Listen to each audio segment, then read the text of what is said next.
Buenos días. Ante todo, queremos agradecer a la Comisión de Infraestructura de la Academia Nacional de la Ingeniería y el Hábitat por darnos la oportunidad de presentar la videoconferencia que se titula eh, Proyecto de Evaluación y Reforzamiento de Puentes para el Transporte de Carga de 286 toneladas en la ruta Puerto Nutria, Refinería Batalla de Santa Inés en el estado Barinas. Este proyecto fue desarrollado entre enero del 2015 y enero de 2017 y fuimos contratados por la empresa Aliva para este proyecto. El contenido de esta videoconferencia considera los siguientes aspectos: descripción del proyecto, consideraciones para el desarrollo del trabajo, recopilación de información, levantamiento detallado y problemas presentados, solución a los problemas presentados, reforzamiento propuesto, análisis estructural, determinación de la capacidad, determinación de la relación demanda-capacidad, evaluación de cajones, resumen de resultados, asistencia durante la construcción, acompañamiento al transporte en la primera carga, pruebas de carga artesanal, algunas cantidades no tradicionales, conclusiones y recomendaciones, y finalmente el equipo de trabajo y los colaboradores en la ingeniería y en la construcción de la obra. Descripción del proyecto. Comprende la evaluación estructural y el desarrollo del proyecto de reforzamiento de ser necesario para 13 puentes y 48 cajones en la ruta de aproximadamente 200 kilómetros de longitud desde Puerto Nutria a orillas del río Apure hasta las instalaciones de la nueva refinería Batalla de Santa Inés en la cercanía de la población de Toruno al sur de la ciudad de Barinas, para el transporte de 6 cargas extraordinarias indivisibles de equipos para la planta termoeléctrica con un peso en el orden de las 286 toneladas cada una de estas 6 cargas. El trabajo comprende la siguiente fase: primero, desarrollo de preingeniería, luego desarrollo de la ingeniería de detalle, a continuación la asistencia durante la construcción de la obra y por último inspección previa y posterior al transporte de la carga de las estructuras de puentes y cajones. En la siguiente lámina se presenta el plano de la ruta con la ubicación de los puentes. El transporte de la carga se inicia en Puerto Nutria, en la base naval de la Armada, a orillas del río Apure. Este primer tramo está comprendido entre Puerto Nutrias, y el distribuidor Sabaneta en la autopista José Antonio Páez. Este recorrido se hace a lo largo de la local 02 y en este tramo se tienen los puentes identificados con un número 2, 3 y 4. Solo 3 puentes tenemos en este tramo. En el segundo tramo, el recorrido se hace a lo largo de la autopista José Antonio Páez entre el distribuidor Sabaneta y el distribuidor Guanapa. El distribuidor Guanapa es el que permite el acceso de la autopista a la ciudad de Barinas. En este tramo tenemos 9 puentes que son identificados con los números 5 al 13. En este tramo tenemos 9 puentes. El tercer tramo de la ruta se hace a lo largo de la local 4, L04 Barinas San Silvestre, entre la ciudad de Barinas y la refinería Batalla de Santa Inés. Y en este tramo solamente tenemos un puente identificado con el puente número 14. La carga a transportar. La carga a transportar comprende un motor generador de la planta termoeléctrica a ser instalado, cuyas características son las siguientes: tiene un largo de 14 metros 18, tiene un ancho de 5 metros 32, un alto de 6 metros 02 y el peso de este equipo es de 286 toneladas, como ya lo hemos mencionado. En esta lámina mostramos la sección del tráiler delantero. Perdón.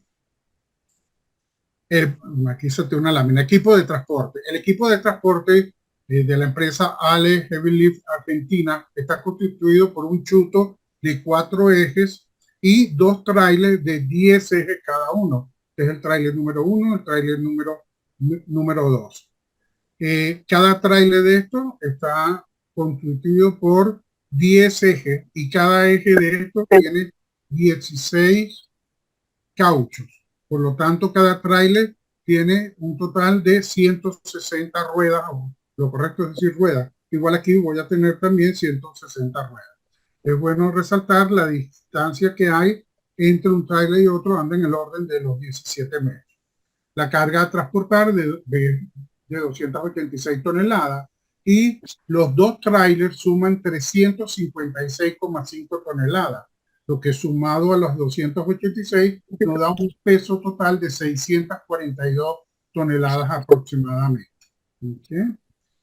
Entonces, aquí tenemos la sección transversal del tráiler delantero. La carga total del tráiler delantero son 316 toneladas.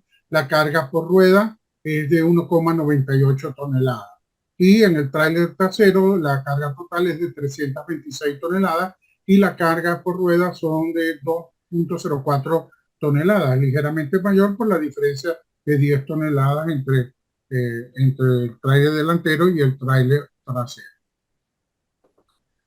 La sección típica de los puentes, en el primer tramo, que es el tramo Puerto Nutria, Distribuidor Sabanita, tenemos el puente número 2, que es el puente sobre el río Guarurero. Este puente, la sección transversal, es una losa de concreto armado apoyada sobre vigas de concreto preforzado.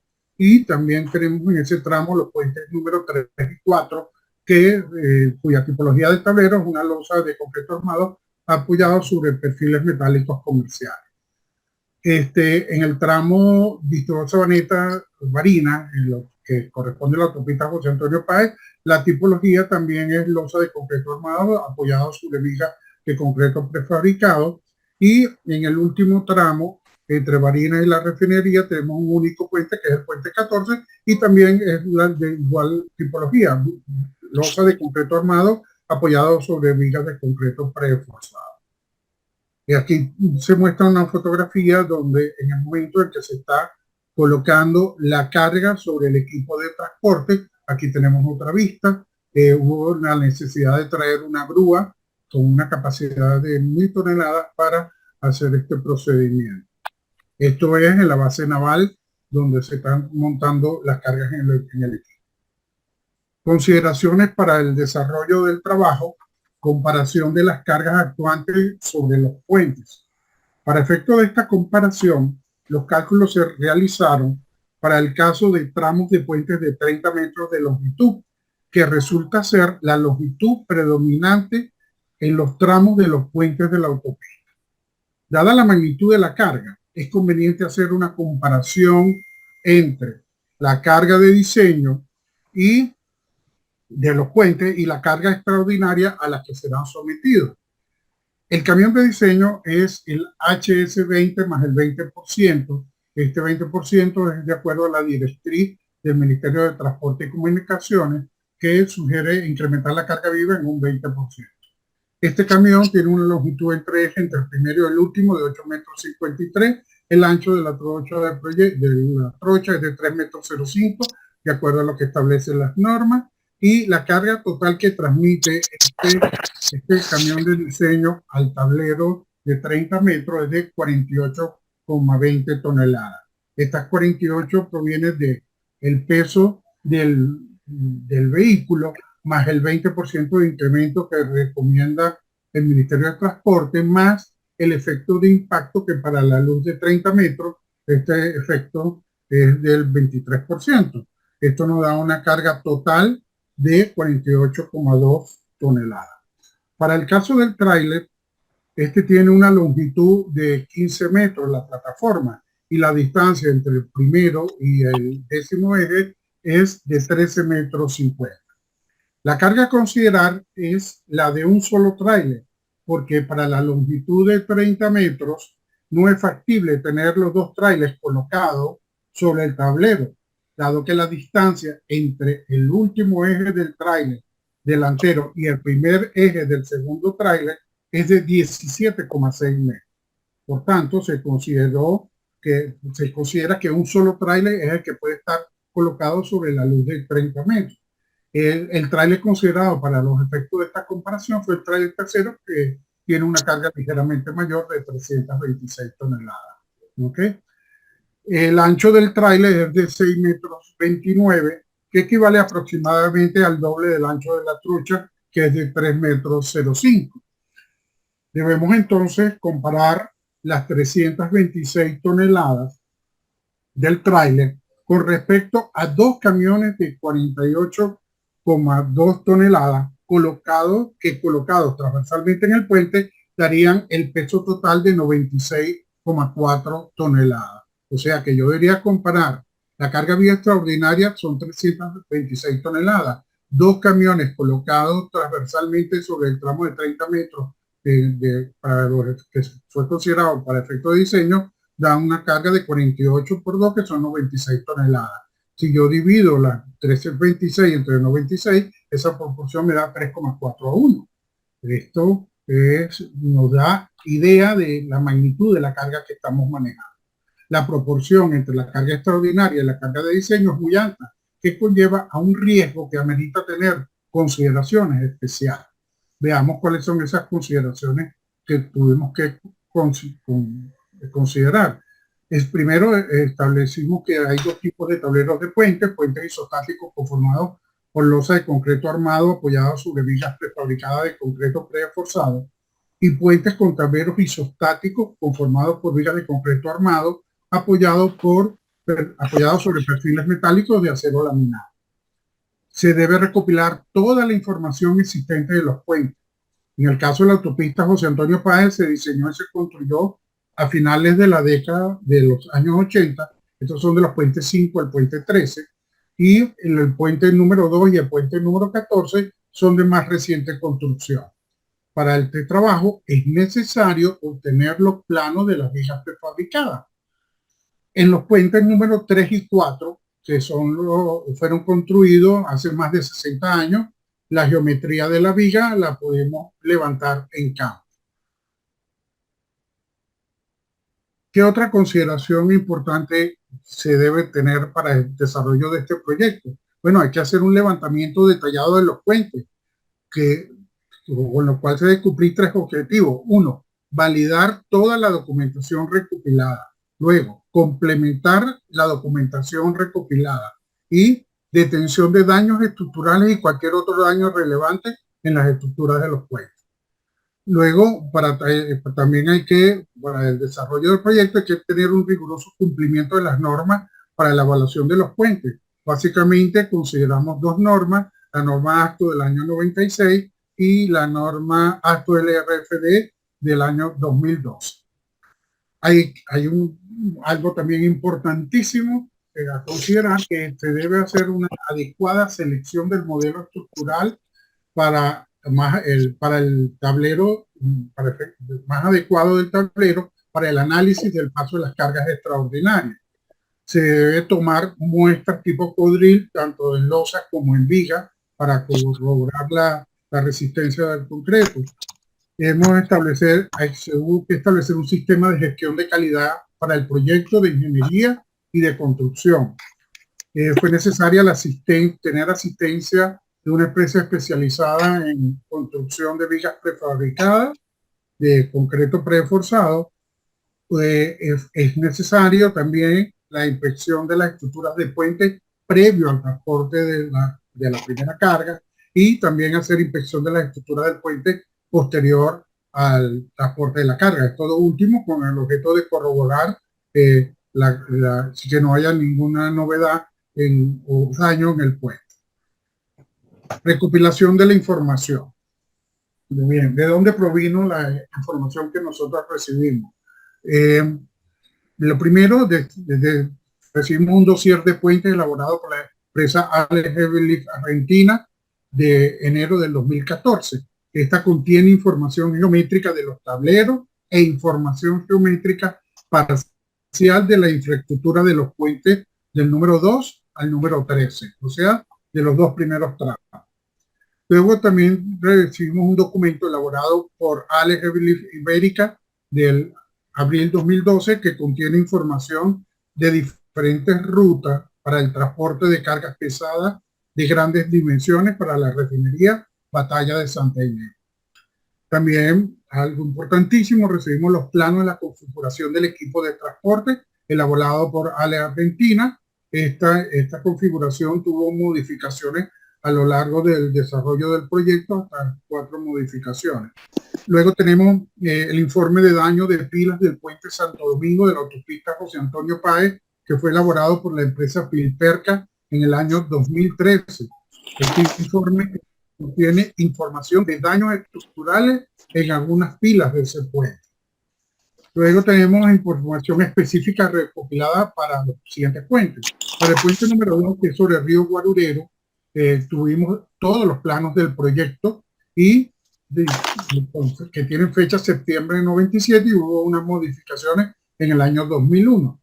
El puente número 3 y el puente número 4, que son los que están apoyados sobre vigas metálicas, no conseguimos información dado a los años de construcción de este puente.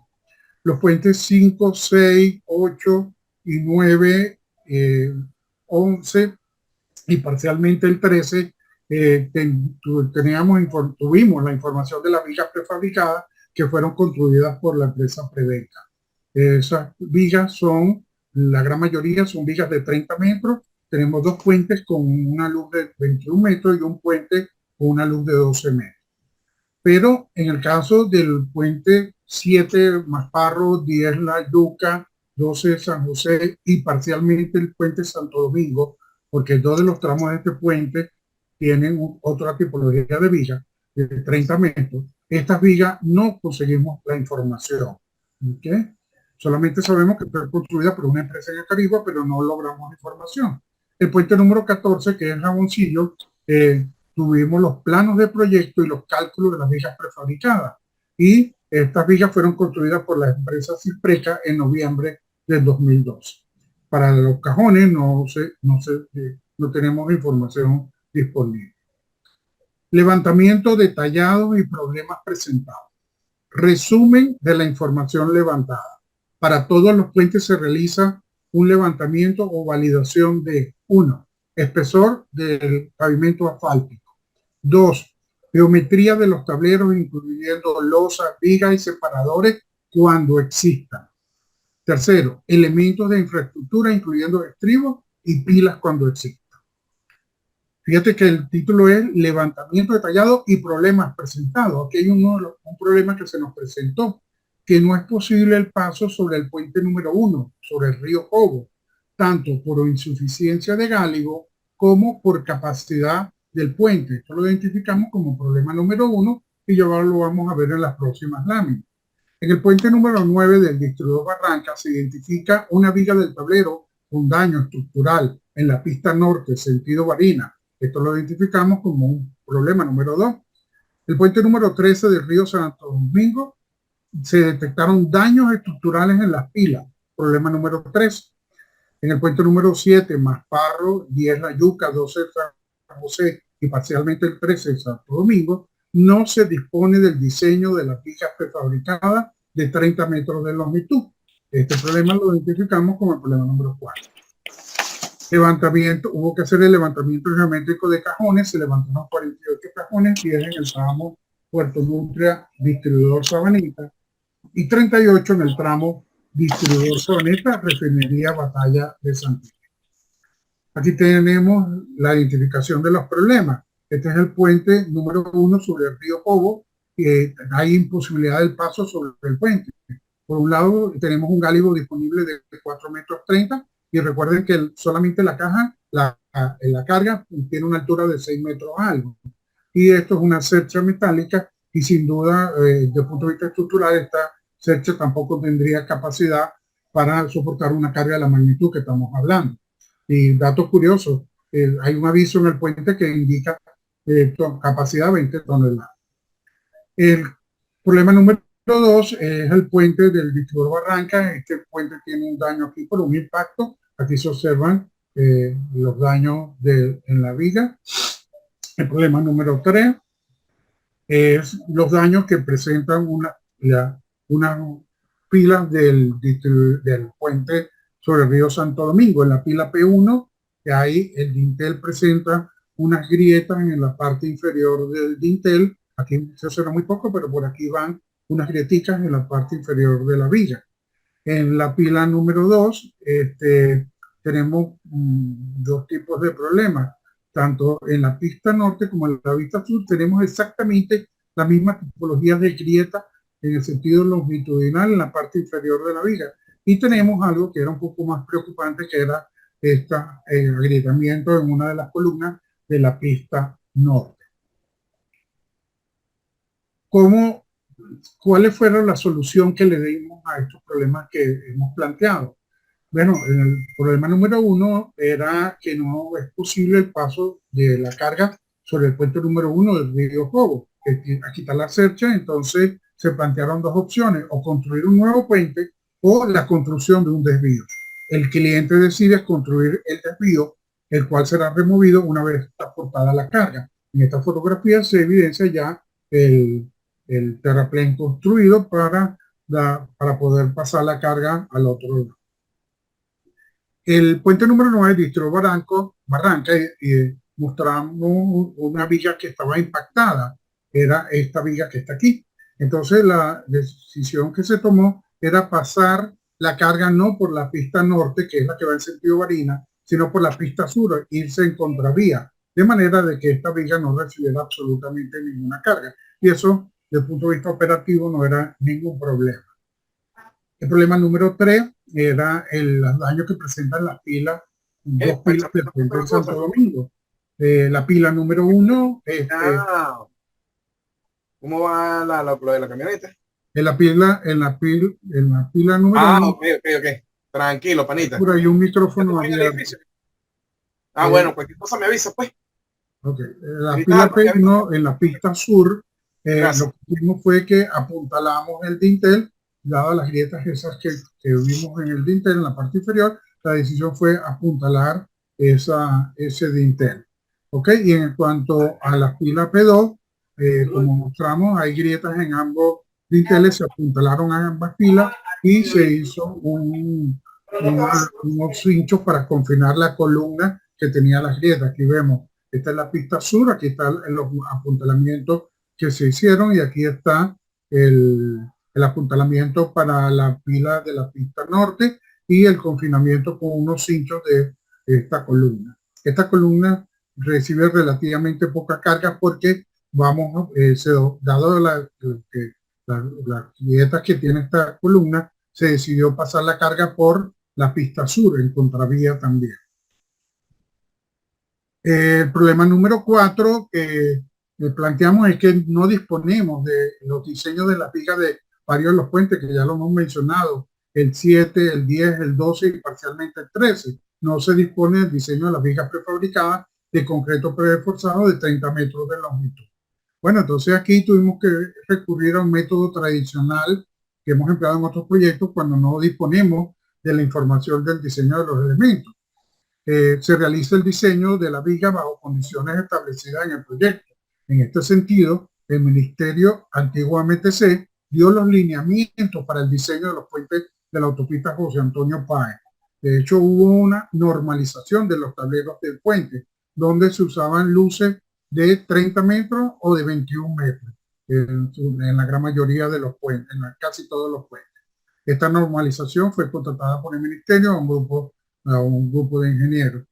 El tren de carga previsto para el diseño de esos puentes y de esas vigas, por supuesto, es el HC20 más el 20%, ya lo dijimos. Se aplican las normas ASTO vigentes para la época, y la combinación de carga para efectos de diseño es 1,3 carga muerta, 2,17 carga viva más impacto. Se determina la capacidad última de la viga en diferentes secciones, momento último y corte último, según lo establecido en las normas. Con respecto a dichas vigas de 30 metros de longitud, sin información, se investigó que fueron construidas por una empresa en Acarigua que construyó 90 vigas del tramo distribuidor Sabaneta-Barinas. Sin embargo, a pesar de que se hicieron esfuerzos en conseguir la información, estos fueron infructuosos. La viga se denominó para efectos del proyecto como viga tipo Acarigua.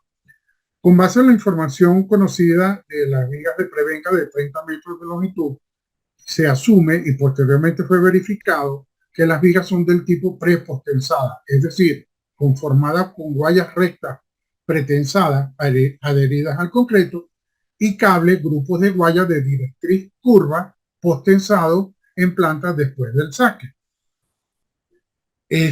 Nosotros entonces elaboramos el diseño de la viga acarigua, la geometría de la viga, si la pudimos levantar en campo y realizamos los cálculos respectivos.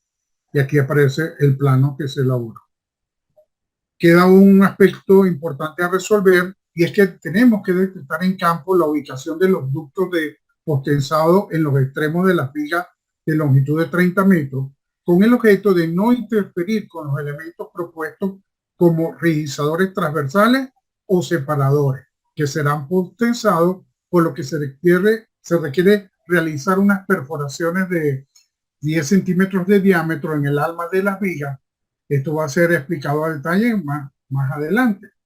Entonces, bueno, como es necesario perforar las vigas y no podíamos correr riesgo de tocar un cable de esto, si lo que se hizo fue que se contrató el Laboratorio de Estructura y Patología del Concreto de la Universidad Católica para la detención de los cables. Se aprovecha el trabajo y se verifica también la información de las vigas de Prevenca. Se levantaron un total de 23 vigas, 4 vigas tipo Carigua en Puente La Yuca, 5 tipo Prevenca, el Puente de Barranca, 4 vigas Carigua en San José, y en el Santo Domingo, que tiene tanto vigas Prevenca como Carigua, se levantaron 4 vigas Prevenca y 6 vigas Acarigua. Esta es la planilla que preparó las personas que hicieron el levantamiento de los cables, y aquí inclusive se marcó la viga, la trayectoria de los cables, y esto nos permitía a nosotros saber dónde podíamos hacer la perforación para pasar los cables de postensado a los separadores.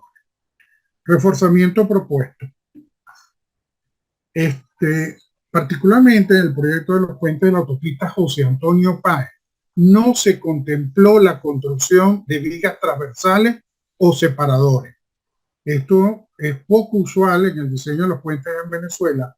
Siempre hemos proyectado con los tableros con nuestros separadores. En este caso particular no se hizo, y eso fue una directriz aprobada por el ministerio a la empresa que se ocupó de la normalización de los tableros. Inclusive la norma ASTO recomienda la colocación de estos separadores. La figura de la derecha representa las deflexiones de un tablero de la autopista para el paso centrado de una carga extraordinaria, donde se destaca la diferencia de deflexiones entre las distintas vigas, representando una baja distribución transversal de la carga. Digamos, en este esquema, el de arriba hacia abajo es la dirección de los ejes de la viga, esto es el ancho del puente transversalmente. Entonces nosotros vemos que aquí se forma, digamos, esto es lo de mayor deflexión, para acá menos deflexión. Aquí se está formando un doble chinchorro, uno en el sentido transversal y uno en el sentido longitudinal.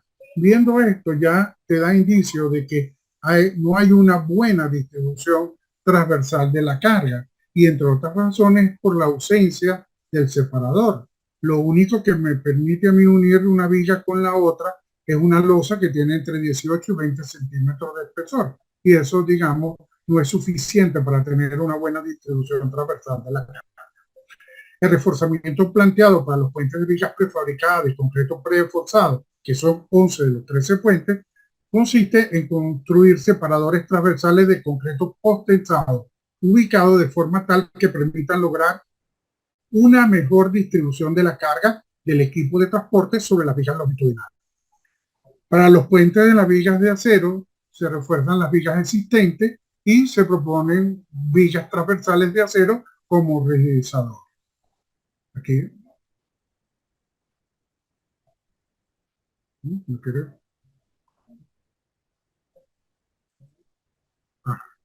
Ok, aquí tenemos un ejemplo de reforzamiento en uno de los puentes, el puente número 13 Santo Domingo. Este es la planta de envigado. Aquí observamos las 10 vigas del tablero. Nosotros nada más unimos mediante los separadores 6 vigas de ese tablero, que son estas que están aquí, en este caso, pues, la que aparecen en la parte inferior. Este es el separador central y estos son los separadores extremos que vamos a construir. Entonces se consideraron solamente 6 vigas.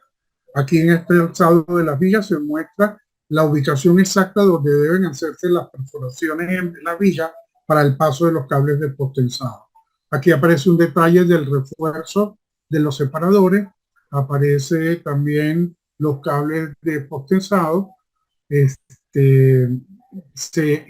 aquí hay un detalle interesante: para poder hacer el vaciado del concreto de los separadores hubo que hacer unas perforaciones en la losa de calzada para poder vaciar por allí el concreto, y se aprovechó allí. Esto se colocó un pequeño armado para que esto trabajara como un conector de corte, porque nos interesa que este separador esté bien unido también a la losa de calzada.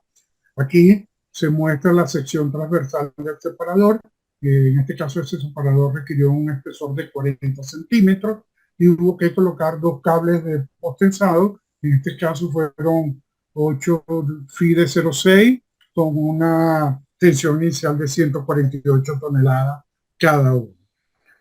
El reforzamiento para los puentes 3 y 4, que son los de vigas metálicas, lo que se hizo fue soldar un perfil aquí para reforzar el perfil, y se colocó se colocó una viga transversal para que trabajara como rigidizador transversal, porque esto ya no tenemos la menor duda, esto es lo que nos ayuda a mejorar la distribución transversal de la carga. Perdón, Vicente, se quedó congelada en la página, en la figura, en el punto número 6. ¿En la figura? En el punto número 6 se quedó congelada la presentación. Así, en el reforzamiento propuesto sí se escuchó, ¿verdad? Sí, pero los dos planos no se han visto, porque ahora sí. Dale. Ahora sí se ve. Ok. Entonces, me disculpan, pero tengo que repetir. Gracias, Emilio. Aquí tenemos el ejemplo de reforzamiento del puente 13 sobre el río Santo Domingo. Esta es la planta de envigado, son 10 vigas. Nosotros, el separador sirvió solo 6 vigas de ese tablero. Este es el separador central y estos son los separadores extremos que que hemos propuesto. Aquí aparece el alzado de la viga, donde se indica la posición exacta donde deben hacerse las perforaciones para el paso de los cables de potensado para los separadores. Aquí se muestra el refuerzo de los separadores. Se indica también los cables de potensado, y hay un detalle interesante aquí, que para poder hacer el vaciado de concreto hubo que hacer unas perforaciones en la losa de calzada para hacer el vaciado, y se aprovechó allí. Esto se colocó un pequeño refuerzo para garantizar la conexión entre el separador y la losa. Esto trabajaría como especie de un conector de corte. ¿Okay? Aquí aparece la sección transversal del separador con un espesor de 40 centímetros, y en el caso de este puente requirió la colocación de dos cables de 8 FIDE 06 con una tensión inicial de 140 toneladas aproximadamente. El refuerzo para los puentes tipo 3, puente número 3 y 4, que son los puentes cuyas vigas principales son perfiles metálicos, lo que hicimos fue reforzar el perfil colocando este elemento, y hicimos una viga transversal para que trabajara como un separador o un rigidizador. Esto era importante colocarlo porque ya estamos claros que esto es lo que nos ayuda a mejorar la distribución transversal de la carga viva. Bien, hasta aquí me corresponde a mí la presentación. Ahora el ingeniero Emilio Ochoa continúa con el resto de la videoconferencia. Tienes que desconectarte, ok.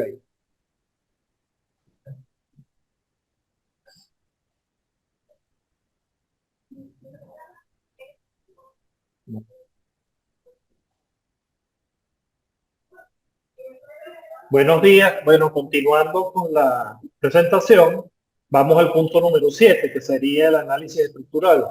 Es decir, se requiere hacer análisis estructural para el paso de la carga extraordinaria sobre los tableros de los puentes. Entonces se realiza el análisis estructural para determinar las solicitaciones, que sería la demanda correspondiente al paso de la carga viva extraordinaria.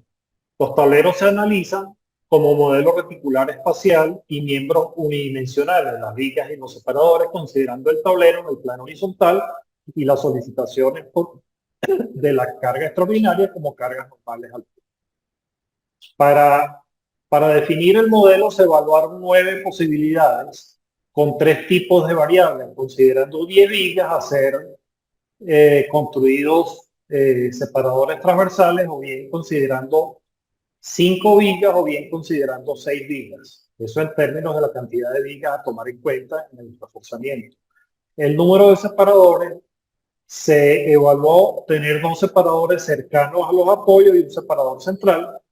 Después 2 separadores más 2 separadores cercanos a los extremos y 2 separadores centrales en el puente. Y por último, 2 separadores cercanos a los extremos y 2 separadores equidistantes. En cuanto al tipo de modelo, se consideró solo modelar vigas y separadores. Otra sería, se modelaron vigas y separadores. Además, se consideró franjas de losa en el sentido transversal para aumentar un poco la rigidez de la distribución transversal. Y una tercera opción, que sería que se modelaron las vigas y los separadores, así como la losa se modeló por elementos finitos. Finalmente, se adopta el modelo más conservador, considerando 6 vigas con 2 separadores en los extremos y un separador central, y solo se modelan las vigas y separadores. En la siguiente página se presentan los modelos y un poco la historia de lo que pasó. Primeramente se analizaron los puentes completos. Eso fue un lineamiento de Alex, Avilif y Ibérica, que ellos hicieron unos ejercicios considerando la totalidad del tablero, es decir, el puente completo de 10 vigas de ancho. Hicimos ejercicios, modelamos el tablero completo con las 10 vigas. Sin embargo, encontramos que la fuerza de postensado, sobre todo en el separador central, era bastante grande. Eso ameritaba un separador como de 50 o 60 centímetros de ancho, lo cual no era muy lógico. Después se optó en considerar dividir esas fuerzas en 2 separadores independientes, bastante juntos, y igualmente dieron valores excesivos. Y después, por no dejar, pues se consideró también una práctica que se utilizaba en alguna época en Venezuela, que es utilizar, además de los separadores cercanos a los extremos, pues unos separadores equidistantes. Esto se descartó sencillamente por el costo que representaba afectar la totalidad del puente. Además que eso podía traer problemas constructivos a la hora del paso de vehículos. De manera de que se optó con utilizar una sola pista del puente, que sería en general, bajo ciertas excepciones, pues la pista norte, que era la de sentido Sabaneta-Barinas. Se analizó y en principio pues fue adecuado. Sin embargo, cuando nosotros estábamos haciendo este trabajo, estábamos trabajando con la primera versión, la versión A del equipo de transporte. Para este momento, cuando en principio elegimos el tablero con 5 vigas, estábamos trabajando con una carga total, es decir, el equipo más la carga a transportar, de 558 toneladas. Y en ese momento, en esa época que estábamos haciendo ese trabajo, recibimos la revisión siguiente, la revisión B, y la carga subió a las 642 toneladas que representó el diseño final. En ese caso, la opción de las 5 vigas quedó demasiado ajustado. Incluso había problemas con efectos de corte, y decidimos entonces, aunque resultó un tanto incómodo, trabajar, digamos, con el tablero de 6 vigas, es decir, las 5 vigas de una pista más una viga de la pista en el otro sentido. Debo decir de que la losa, es decir, el tablero era totalmente íntegro, es decir, no había junta entre la pista norte y la pista sur, sino que la superestructura era completa. Sin embargo, la infraestructura sí estaba separada, la pista norte de la pista sur, en el caso de las pilas, en los sentidos sí eran continuos. Pero igualmente para estos casos, tanto para 5 como para 6, pues se evaluó la condición de considerar franjas de losa o bien considerar elementos finitos para modelar la losa de calzada. Sin embargo, el aporte de estos modelos adicionales fue muy poco y sencillamente pues, nos fuimos por el modelo más conservador, que fue simplemente modelar las vigas y los separadores como miembros unidimensionales. Igualmente tuvimos que modelar el equipo de transporte, ya que teníamos desde el punto de vista geométrico, tenía mucha información. De hecho, hicimos el equipo, lo representamos en AutoCAD para tener toda la información y todas las medidas necesarias para incorporárselos al programa de análisis. Sin embargo, hicimos algunas simplificaciones. En el modelo del equipo de transporte se consideraron 8 cargas. Recuerden que Vicente les dijo que eran 16 ruedas. Se simplificaron a cargas por moroches, pares de ruedas, resultando entonces las cargas por rueda en el tren delantero de 3.952 kilogramos y en el trailer trasero un poquito mayor de 4.079. La separación entre los trailers es 17.50 entre ejes. Perdón. La longitud total del equipo eran de 57.23 metros. Eso incluye el chuto, que era el que jalaba el equipo del transporte, más los dos trailers. La luz de cálculo para el tablero de 30 metros resultó de 29 metros, que era la distancia entre los centerline de los apoyos de neopreno. Decidimos establecer un incremento de desplazamiento bastante pequeño, de apenas 2,5 centímetros. Esto, desde luego, implicaba un gran número de posiciones del camión o bien gran número de pasos de carga. De acuerdo a esta expresión, para el puente recto de 30 metros, nos dio 3.450 casos de carga. Sin embargo, desde el punto de vista, digamos, de cálculo, no representó mayor problema, ya que el tiempo de procesamiento era inferior a 5 minutos. Se utilizó para el programa, para hacer el análisis estructural, el STAAD Pro versión 8i. Aquí se representa una vista en 3D. Desde luego solamente están modelados las vigas longitudinales y los separadores transversales. En la siguiente lámina podemos ver un perfil de la viga donde se ve que le llegan en forma perpendicular los separadores y la sección transversal donde están las vigas con su contribución de la losa, la forma Ashton, para el caso de que ya el concreto está fraguado, permite trabajar la sección en sección compuesta. Y hay un ancho tributario, un ancho de colaboración de la losa que, de acuerdo a lo que establece la norma, pues se tomó en cuenta. En este sentido, salieron 5 vigas con la misma propiedad geométrica y la viga de borde, al tener un volado relativamente pequeño, pues tuvo una contribución de losa un poco más angosto. Ok, en esta figura, bueno, les quiero aclarar, los valores de la demanda se tomaron con base a la envolvente de solicitaciones que se hizo para cada una de las vigas y para cada uno de los segmentos de los separadores. Envolventes tanto de fuerza cortante como de momento flector. Y con base a eso fue que se determinó digamos, lo que se denominó como la demanda, es decir, las acciones de carga viva extraordinaria sobre la estructura. Sin embargo, quería comentarles un aspecto que se tomó en cuenta que normalmente no se considera en el diseño de puente. Aquí vemos, en esta figura vemos el vehículo centrado con respecto al separador central. Y en rojo representan los diagramas de momento que tanto en los separadores como en las vigas longitudinales deben ser momentos positivos. En verde se indica la elástica de desplazamiento vertical en las dos direcciones.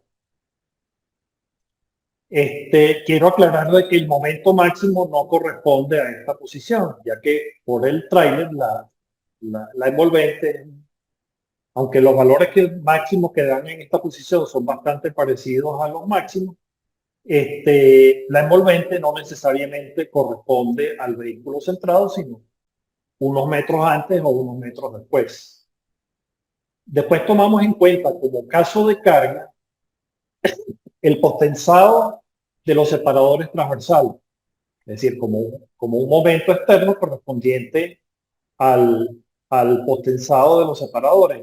El cable de los separadores son cables rectos que están muy cercanos a la fibra inferior de la sección transversal y el centro de gravedad de la secciones T, está muy cercanos a la losa, de manera que hay un momento, para efectos, digamos, del programa, corresponde a un momento constante a lo largo de todo el separador que de alguna manera afecta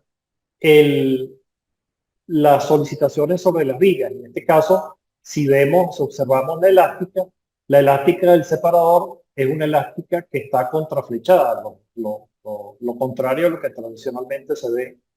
De manera de que esto fue ventajoso porque incrementó el momento positivo en las vigas extremas longitudinales y disminuyó el momento positivo en las vigas centrales. En la viga 2 y la viga 5 los valores fueron muy pequeños. Entonces, esto contribuyó a la distribución transversal de las fuerzas entre las distintas vigas. Lo podemos ver en la siguiente página. Aquí está el efecto solo de la carga viva extraordinaria, aquí está el efecto solo del potensado y aquí está la superposición de la acción de la carga viva extraordinaria más el potensado. Si observamos la carga viva extraordinaria, estos son los valores, la distribución porcentual de los momentos entre las distintas vigas varían, en este caso, entre 1547 y 1780. En el caso de la acción del potensado, vemos, como les dije antes, en las vigas extremas, en la 1 y en la 6, los momentos que se generan son momentos positivos, y en las vigas 3 y 4, momentos negativos, de manera que se van a incrementar los momentos en la viga 1 y 6, más alejadas de la carga, y se van a disminuir los momentos positivos debajo de la carga. Si superponemos el efecto de la carga viva extraordinaria y el potensado, vemos que la distribución mejora un poco. Ahora el rango de variación es entre 16.16 y 17.24. Claro, ahora la viga crítica es la viga número 6, pero en todo caso es inferior a la que normalmente existía como máximo en el caso de la carga viva extraordinaria. Esto simplemente es una anécdota porque nos dimos cuenta cuando estábamos haciendo el análisis.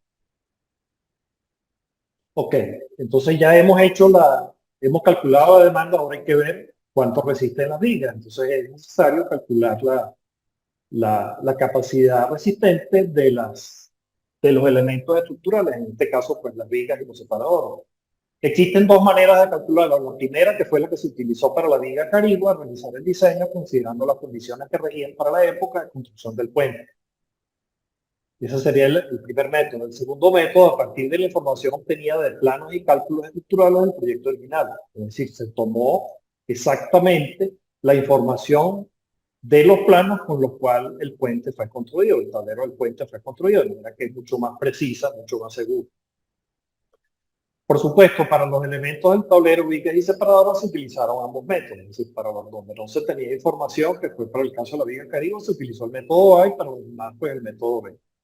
Para los elementos de infraestructura, a excepción del puente 2 y 4 que se tenían los planos, se utilizó el método A. Para los cajones no se tenía información de diseño, sino solamente se pudo levantar la geometría, pues entonces se utilizó el primer método. Se desarrollaron hojas de cálculo para determinar la capacidad tanto a flexión como a corte de las vigas longitudinales, así como para los separadores transversales. Igualmente se hizo lo mismo para los elementos de infraestructura. El siguiente punto es el criterio de aceptación, digamos, de que el puente es adecuado para el paso de la carga, y eso se determina con base a lo que establece la norma AXCO, que es determinar la relación demanda-capacidad. Entonces, en esta relación, pues, arriba corresponde a 1,25 carga muerta más 1,35 carga viva extraordinaria. Los factores de mayoración es de esperar que son valores bastante más pequeños que los de diseño, porque es una condición extraordinaria. En el denominador, como mínimo representan los valores de diseño que establece la norma. Si vamos acá a la derecha, en el numerador tenemos la carga muerta y la carga extraordinaria, que correspondería al tráiler, en este caso el tráiler trasero, que ya sabemos que tenía un poquito más de carga. Y en el denominador se utilizó la capacidad de acuerdo al método que se utilizó. Aquí vemos que la carga muerta se indica con un asterisco que representa la carga muerta actualizada, porque hay un problema que es muy común en los puentes, que es que la carga muerta con el tiempo puede aumentar, y básicamente es por el repavimentado que tienen las carreteras o las autopistas, donde muchas veces se pavimenta encima de la capa de rodamiento anterior. Entonces, puede irse incrementando el espesor de asfalto, cuyo peso debería ser tomado en cuenta. Yo recuerdo que en una oportunidad,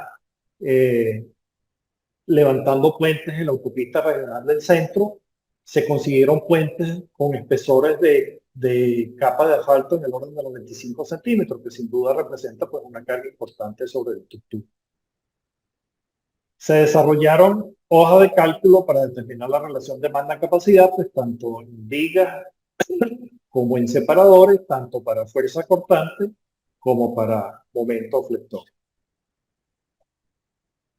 Para los cajones,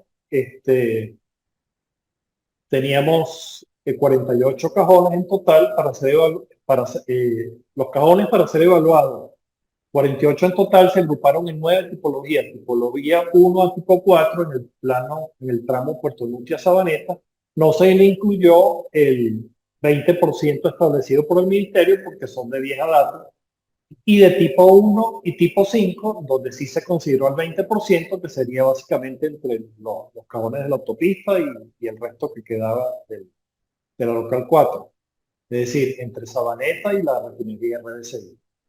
Se desarrollaron hojas de cálculo, se hizo digamos, el cálculo de la demanda se hizo pues pasando el camión, pero ahora sobre la geometría del cajón. Se determinó la demanda, se determinó la capacidad, son secciones en concreto armado y bueno, y esto nos dio los resultados. En el punto 11, entonces tenemos el resumen de los resultados. La tabla de arriba corresponde a los 14 puentes, la tabla de abajo las 9 topologías de los cajones.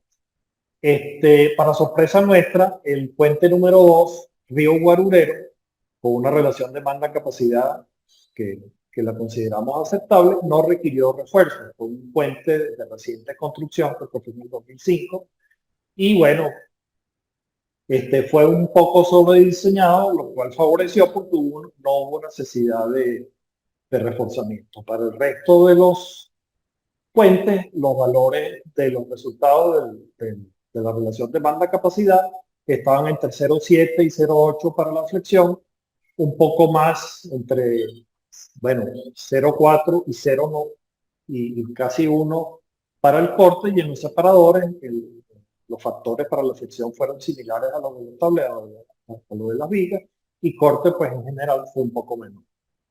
Para los cajones los resultados fueron parecidos. Tuvimos un par de tipologías que se pasaron un poco del límite, sin embargo, no se tomó en cuenta en el modelo la distribución, digamos, de carga sobre el relleno superior del tablero y se consideraron aptos. Igualmente, todos los proyectos fueron revisados y aprobados por el Ministerio, por el ingeniero Ali Abadí. Asistencia durante la construcción. Bueno, realizamos visitas periódicas a la obra y, bueno, y veíamos cualquier asistencia hacia el grupo de construcción. En esta foto aquí se ve el postizado de uno de los separadores cercanos a los apoyos. Bueno, se me olvidó decirles algo. Los separadores no se colocaron directamente en el apoyo porque las vigas tienen un macizado y sería, para pasar el cable se necesitaría perforar 60 centímetros de concreto. Asimismo, esa zona en los apoyos está congestionada por el refuerzo en el extremo de la viga. Entonces se tomaron, para las vigas de 30 metros, recuerdo, eran a 2,50 metros del extremo de la viga. Aquí está el detalle del apuntalamiento de la pila, de una pila del puente Santo Domingo. Se incluye el apuntalamiento, así como la colocación de los cinchos en la columna que tiene grietas. Igualmente se establecieron metodologías para la construcción de los separadores transversales. En un momento se interrumpió el tráfico y entonces se hicieron pues por etapas. Igualmente se marcó en el pavimento tanto el eje del vehículo como los bordes de la plataforma de los trailers para que el conductor se guiara y la carga pasara por donde estaba previsto en el diseño. El siguiente punto sería el acompañamiento al transporte de la primera carga. La primera carga se transportó en 5 días, del lunes 24 al viernes 28 de octubre del 2016. Para esto voy a pasar rápidamente el informe semanal que reportaba al IVA a la empresa Sinohidro, que fue la que los contrató, donde explica muy bien la ruta y para el transporte. El primer día se arranca de la base naval de Puerto Nutria hasta la alcabala de Puerto Nutria. Se pasa el desvío del río Jobo y se pasa sobre el puente de Guarurelo. Aquí está cruzando la carga por el desvío y aquí estaría cruzando el vehículo sobre el puente Guarurelo. El segundo día iría desde la alcabala de Puerto Nutria hasta el ramal de Dolores. En este caso se cruzan los puentes Caño Seco y Caño Nutrias. Aquí está en la foto, en esta foto y en las de abajo que se ve el cruce del vehículo sobre los puentes. Se hicieron unas mediciones de flexiones que ya veremos más adelante. El tercer día, la carga se transportó desde el ramal de Dolores hasta la alcabala de Sabaneta, en donde no habían estructuras de puentes, sino algunos cajones que correspondían al tramo. Realmente no tuvo mayor importancia. El siguiente día, el jueves 27, ahí se cruzaron la totalidad de los puentes en la autopista, así como también se atravesó la ciudad de Barinas hasta llegar a un sitio denominado Los Silos, a la salida de la ciudad de Barinas. Fueron 9 puentes que se cruzaron. Y bueno, aquí algunas fotografías. El puente Río La Raya, el cruzo sobre el puente Río La Raya, el puente sobre el canal, el puente sobre el río Masparra, el puente Quebrada Barrancas, el puente distribuidor de Barrancas. Fíjense que aquí el cruce del puente es en contravía debido al problema de la viga dañada en la pista norte. El puente 10, Río La Yuca, este era el puente más largo, tenía 6 tramos de 30 metros. El puente 11, Troncal 5, para llegar al puente 11 hay una pendiente importante, por lo menos para el equipo, y se requirió el uso de 3 chupos para poder jalar el remolque con la carga. El puente San José con 2 chupos y finalmente el río Santo Domingo. Se terminó el cruce de los puentes de la autopista. En la ciudad de Barinas hay 2 cruces a 90 grados. Aquí están las respectivas fotos. Un primer cruce, se tuvieron que demoler locales, desmontar semáforos para el paso de la carga, que luego, desde luego, fueron restituidos. En la siguiente página sería una vista aérea del cruce enfrente del Bantono, el segundo cruce a 90 grados. Fíjense la maniobrabilidad del equipo que permitía este tipo de operación. El último día, desde el punto de vista estructural, pues se cruzó el puente Jaboncillo, el puente 14, el último de todos, se cruzó por el centro, ya que las 7 vigas, en este caso el puente tenía 7 vigas, las 7 vigas se tomaron en cuenta para construir los separadores transversales, de manera que el cruce fue por el eje del puente, llegando finalmente a la refinería sin mayores contratiempos. Ok, aquí hay algo que hicimos que en realidad no estaba previsto, pero se nos ocurrió realizar unas pruebas de carga. Incluso habíamos hecho algún intento. Originalmente la empresa Sinohidro iba a financiar la elaboración de pruebas de carga. Al final, no sé por qué razón, pues no lo hizo. Y entonces se nos ocurrió pues hacer unas pruebas de carga que llamamos artesanales, porque realmente el sistema de medición no tiene no es muy técnico. Se realizaron en 4 puentes, en el 3 y 4, que fueron los puentes de vigas metálicas, y 2 de la autopista, el río Masparro y el río Santo Domingo, ambos de 30 metros de longitud. Se consideró artesanal debido a que las mediciones de las defecciones de la viga se realizaron sin la instrumentación apropiada, en forma muy rústica. Aquí a la derecha se muestra nuestro sistema rústico de medición. El conjunto está conformado por una base de madera para el apoyo de un vaso que contiene pintura. Además dispone de una barra vertical que se fija en la cara inferior de cada una de las vigas y el eje del separador central, perdón. El extremo inferior de la barra se coloca dentro del vaso. Las mediciones se hicieron con base a la huella que deja la pintura marcada en la barra vertical al paso de la carga sobre el tablero de juego. Una vez que está todo preparado y antes del paso de la carga, se llena el vaso con la pintura de forma muy cuidadosa hasta que el extremo inferior de la barra toque la superficie de la pintura, definiendo el nivel cero de referencia para una posterior medición.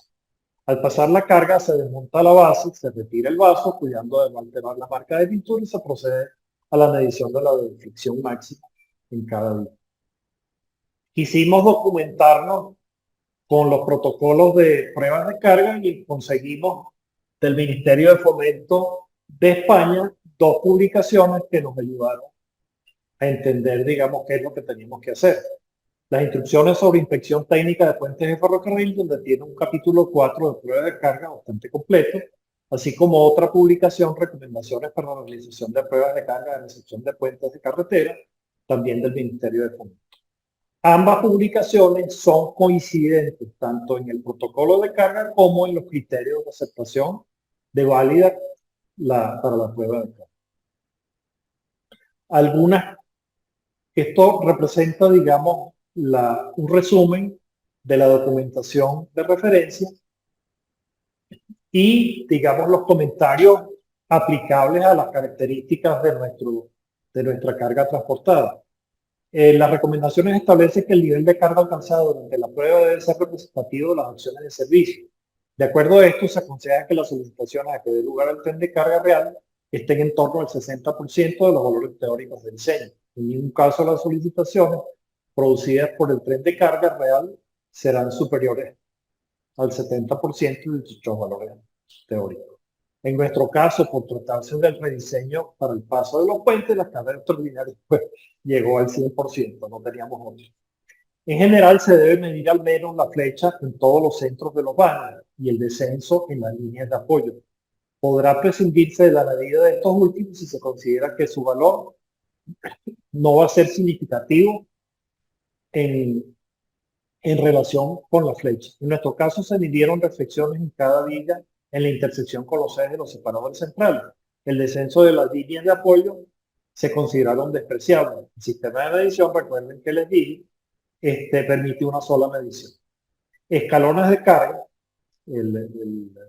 Las recomendaciones indican que la carga debe hacerse en varios escalones por la naturaleza de una carga en movimiento. No se pudieron hacer escalones de carga, sino que fue una carga en movimiento.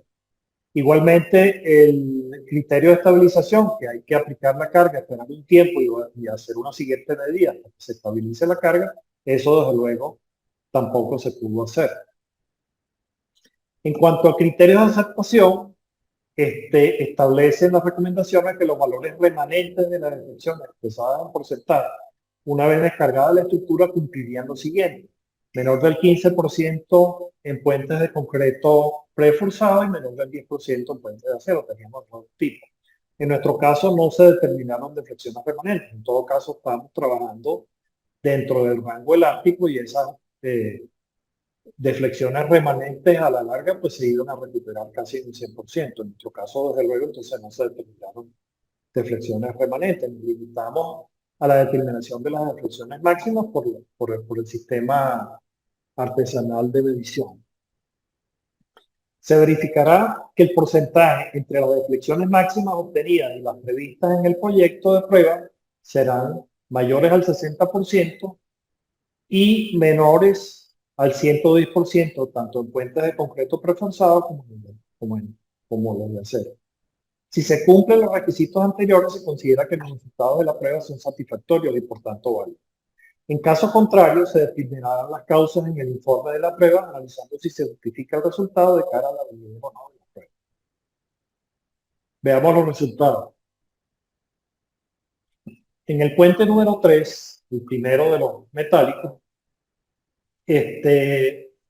se midieron, la línea roja representa los valores medidos, la línea azul las deflexiones teóricas del puente, del tablero del puente. Si vemos en la tabla, el promedio cumplió de estar por arriba del 65%, sin embargo el valor máximo llegó solo a un 57%. En el puente número 4 la situación fue peor, ni siquiera ni el promedio ni el valor máximo. El promedio apenas llegó al 51% y el valor máximo llegó al 47%. Esto de alguna manera puede tener una explicación y tratamos de resumir algunos aspectos que pudieran haber influido.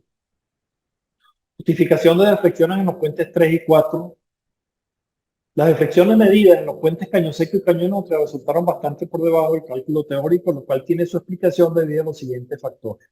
En el modelo estructural se consideraron las vigas de acero trabajando en sección simple, es decir, sin conectores de corte que le integren a la losa de concreto. En la literatura consultada se halló que a partir de los años 50 se comenzaron a construir puentes con vigas de acero trabajando en sección compuesta, es decir, con conectores de corte. Existe entonces la posibilidad que estos puentes dispongan de conectores de corte y sus secciones, al ser más rígidas, pues las secciones resultarían menores. Esto no se comprobó, sino que se supuso. Un segundo punto que pudo haber influido: en el modelo estructural, las vigas se modelaron como vigas simplemente apoyadas, es decir, articuladas en ambos extremos de cada viga. O sea, dos articulaciones puras, sin rozamiento, sin retención de ningún tipo. En la realidad el apoyo no es una articulación, sino que para la época se usaban apoyos de láminas de plomo, que por el uso actualmente deben estar bastante achatadas, reduciendo aún más la rotación en los apoyos. Al rotar menos en los apoyos, se reduce la deflexión en los tramos y el comportamiento es más bien parecido a una viga semi-empotrada que una viga simplemente apoyada. Este efecto se nota más en las vigas cortas que en las vigas largas. Otro aspecto que ha podido influir es que la longitud del tráiler es mayor que las de cada tramo en los puentes. El tráiler tiene 1350 y las luces son 850 y 10 metros. Por lo que para la posición de la deflexión máxima, el tráiler debe estar aproximadamente en el centro del tramo y sobresalir un sector del tráiler antes y un sector después del tablero. Esto produce compresión directa de las cargas sobre los apoyos, aumentando el efecto de empotramiento que desde luego hace disminuir las deflexiones en el tramo. Por último, no se tomó en cuenta la losa en el modelo estructural para el cálculo de las deflexiones teóricas. No se tomó en cuenta la losa y tampoco se tomó en cuenta la presencia de las barandas que aportan una cierta rigidez al tablero. Entonces esto de alguna manera pues, consideramos que pudo haber influido en esos valores, digamos, reducidos y que no cumplieron con lo que estrictamente exige la prueba de carga. El resultado en los puentes de la autopista fue diferente. Aquí vemos igualmente la línea roja representa los valores medidos y la línea azul representa los valores teóricos. En este caso, En el puente Masparro se obtuvo un 62% del valor teórico, y el valor máximo se llegó a un 69% del valor teórico. En el puente Santo Domingo pues fue algo similar. En el promedio pues se llegó a un 62% y en el máximo se llegó a un 69%. En los puentes 7 y 13 los resultados de las mediciones fueron mejores. En el puente número 7 se realizó una segunda prueba de carga en un transporte posterior, es decir, realmente en el puente Masparro, el puente número 7, se tomó información de una posterior prueba de carga, la cual dio mejores resultados.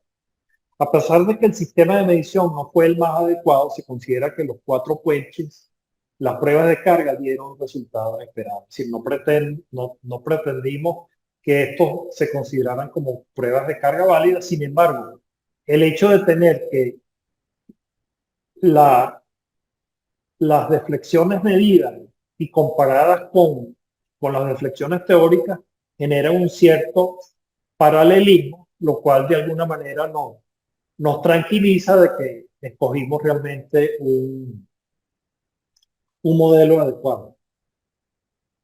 Algunas fotografías de nuestro sistema artesanal.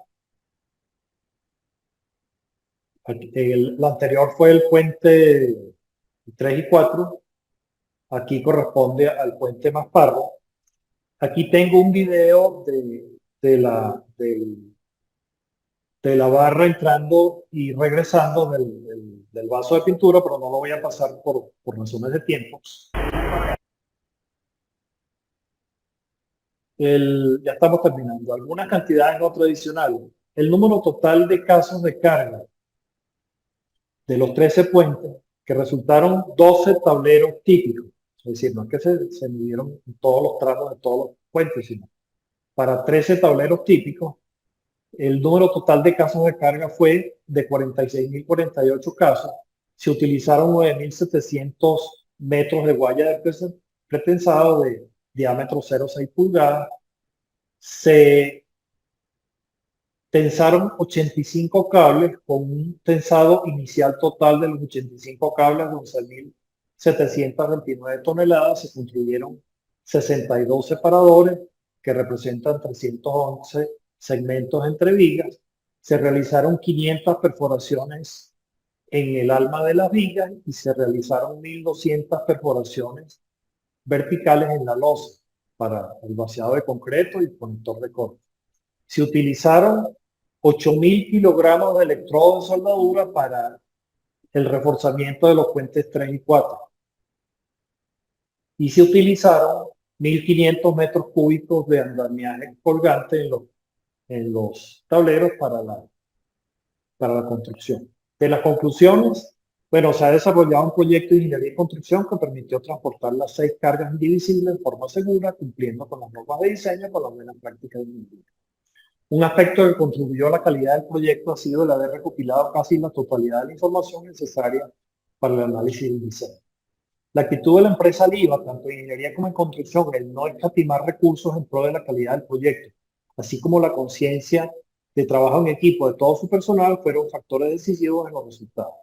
El apoyo técnico de la empresa Prevenca fue fundamental. Y bueno, podemos decir que con la experiencia adquirida y con los resultados obtenidos es posible que si se tuviese que repetir el mismo proyecto, se habría escogido el modelo del tablero con 5 vigas para alguno de los puentes. De las recomendaciones, hay una que es evidente. La construcción de separadores transversales es siempre necesario en los tableros de este tipo de puente por varias razones. Proporciona una mejor distribución transversal de la carga de los vehículos sobre las vigas longitudinales. Nos agarramos de este criterio para reforzar el puente, sin duda. Desde luego mantiene la integridad del tablero. En el caso de sismo, junto con los dispositivos sismo resistentes, bloques de concreto o algún otro que se le coloque, evita el colapso prematuro del puente por el dislocado de los tableros. Y por último, lo obliga la norma esto, o sea, que hay que ponerlos, hay que ponerlos. Aquí les traigo la experiencia del del sismo del 27 de febrero del 2010 en el área metropolitana de la ciudad de Santiago de Chile, donde colapsaron 35 estructuras de puente, la gran mayoría por el dislocado de los tableros. Y en algunos casos, al carecer de separadores transversales, las vigas se separaron por rotura longitudinal a lo largo de la losa de calzada, y lo podemos ver en la siguiente fotografía. Se evidencia que no hubo separadores transversales. Aquí se ve, perdón. Aquí se ve que en este tramo no hay separadores de apoyo. Y en el tramo que colapsó totalmente, en el medio tablero que colapsó totalmente, tampoco se ve alguna existencia de separador transversal. De manera que el tablero se rompió por falta de separador. Desde luego, sin duda que el colapso obedeció a unos dispositivos sismorresistentes demasiado débiles. De hecho, fue una caída prematura, puesto que las pilas quedaron intactas, digamos, no quedaron dañadas por el sismo. Y eso pues fue generalizado en la ciudad de Santiago. No sé cuántos fueron por daño estructural y cuántos fueron digamos, por colapso prematuro, pero la gran mayoría fue por el dislocado del tablero. Finalmente, quiero indicar el personal que participó en el proyecto. Del personal contratado por la Liga, pues el ingeniero Vicente Lugo y mi persona, que desarrollamos el proyecto de ingeniería de los puentes, el ingeniero Eduardo Jiménez, que desarrolló el proyecto de ingeniería del desvío sobre el río Jobo, el ingeniero José Ignacio Sanabria del estudio hidrológico y hidráulico del río Jobo, el ingeniero Pedro Carrillo para realizar el estudio técnico para el desvío en el río Jobo, del personal de Aliva que estuvieron involucrados en el proyecto, el ingeniero Enio Pepe, vicepresidente de operaciones, Artur de Sousa, director de la obra, Antonio Benditelli, gerente de obra, el ingeniero José Martínez, ingeniero residente, fue el que tuvo la interesante idea de hacer las mediciones con nuestro sistema artesanal, ingeniero Pedro Ruiz, ingeniero de campo, ingeniero Andrea Flores, ingeniero de campo, Karel de Vera, aseguramiento y control de calidad, Félix Chávez, ingeniero de proyecto. En cuanto a los colaboradores, ingeniero Manuel Caraballo de la empresa Preventa, ingeniero Guillermo Bonilla del Laboratorio de Estructuras y Patologías del Concreto de la Universidad Católica Andrés Bello y el ingeniero Ali Ebadí por parte del Ministerio. Muchas gracias a todos.